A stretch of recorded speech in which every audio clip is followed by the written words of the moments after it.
Taigi Asus ir vėl grįžta su inovacijomis ir šį kartą su ROG M16 nešiojamuoju kompiuteriu.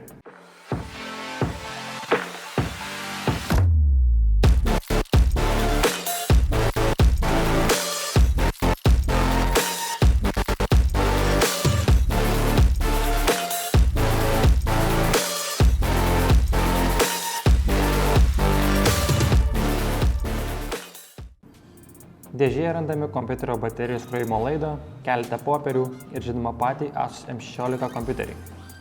Vos paėmus kompiuterį į rankas iškart matome ir juntame jo surinkimo kokybės lygį. Tai yra išties premium renginys. Mano turimas 16 colio modelis turi 92% screen to body santykį, todėl kompiuteris net ir būdamas 16 colių nesudarys problemų įtalpinant į kuprinę.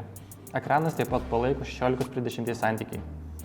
Didelis ekranas nėra dydžio rodiklis, kadangi kompiuteris yra 355 mm ilgio, 246 mm pločio, 22 mm storio, o sveria vos 2,3 kg.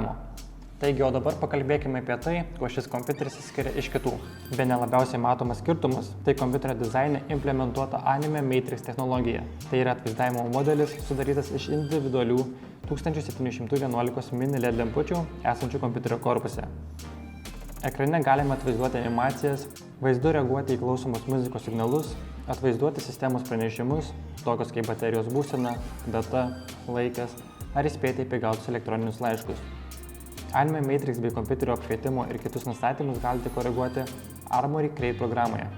Testuojant kompiuterį, viena iš mėgstamiausių Anime Matrix paskirčių buvo žinučių palikinėjimas priešais sėdintiems kolegoms. Galiu drąsiai teigti, jog šių dizaino sprendimų dėka šis kompiuteris yra vienas gražiausių ir unikaliausių matytų renginių ir tikrai turi tą wow įspūdį. 16 colių ROG Nebula HDR kompiuterio ekranas su netgi 240 Hz atkūrimo dažniu turi 100% Pantone spalvų standartų tikslumą. Juoda yra juoda, pačios spalvos ryškios, o vaizdas yra aštrus kaip peilis. Kompiuteris puikiai tiks tiek darbui su grafinėmis programomis, tiek media vartotojams ar žaidimų entuziastams. Klaviatūra turi pilną RGB apšvietimą, taip pat ir 4 makro mygtukus, o mygtuko paspaudimo atstumas yra 1,7 mm. Touchpadas yra erdvus, didesnės įstrižainės ir tikslus.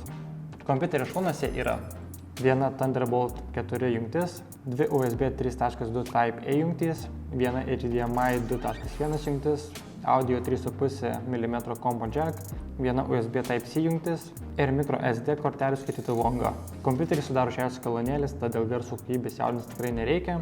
Taip pat kompiuteris palaiko Dolby Atmos technologiją.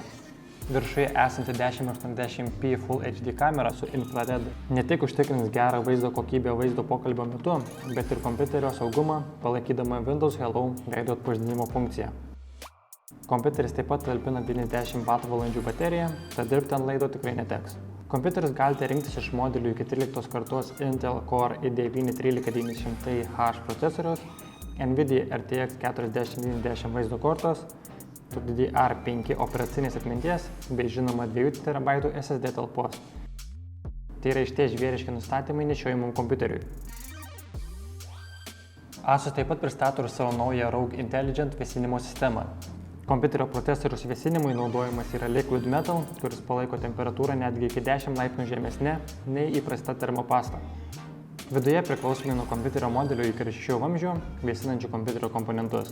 Negana to, naujieji 0,1 mm storio propeleriai esantis ventiliatoriuose ne tik padidina oro pasiskirstimą iki 13%, bet ir palaiko kompiuterio darbą tyliu.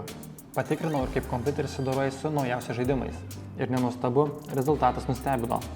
Visi žaidimai palaikė solidų FPS netgi ir aukščiausiamis grafikomis, su ray tracing ar netgi naudojant overdrive technologiją. Ir štai tokie buvo rezultatai pagal žaidimus.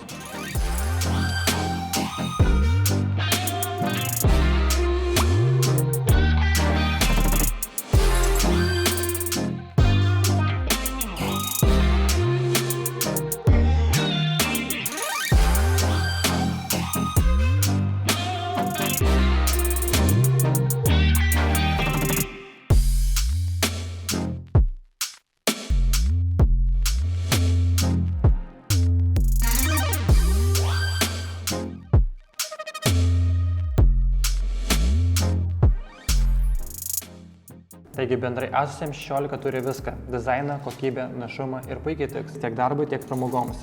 Iš ties buvau maloniai nustebęs kompiuterio galingumu, tad už tokį kompiuterio našumą įrenginio kaina yra netgi labai adekvati. Taigi trumpai apie šį kompiuterį būtų tiek. Šį bei kitus Asus modelius galite įsigyti pas mus puslapyje bigbox.lt ir kiek greito.